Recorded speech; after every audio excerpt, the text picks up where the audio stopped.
ست گھرا محلہ۔ مدینہ طیبہ میں ایک محلہ ست گھرا تھا۔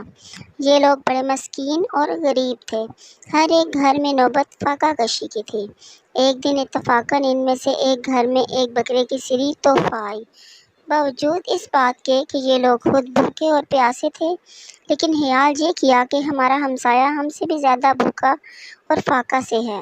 حیف ہے کہ ہمسایہ بھوکا رہے اور ہم کھائیں۔ قیامت میں خدا کو کیا منہ دکھائیں گے؟ اسی روز وہ بکرے کی سری ہمسایہ کے گھر بھیج دی۔ جب یہ تحفہ دوسرے گھر میں پہنچا، وہ بھی اسی طرح خدا ترس تھے۔ ہمسایہ کے حقوق کا خیال کرتے ہوئے اسے 2 وقت کے فاقہ کو بدستور قائم رکھ کر وہ تحفہ تیسرے گھر میں بھیج دیا۔ تیسرے گھر والوں نے اسی جذبہ کے مطابق وہ تحفہ آگے چوتھے گھر میں بھیج دیا۔ انہوں نے 5ویں گھر میں، انہوں نے 6ٹھے گھر میں اور 6ٹھے گھر والوں نے 7ویں گھر میں بھیج دیا۔ یہ 7ویں گھر والے وہی تھے جنہوں نے سب سے پہلے یہ سری دوسرے گھر میں بھیج دی تھی۔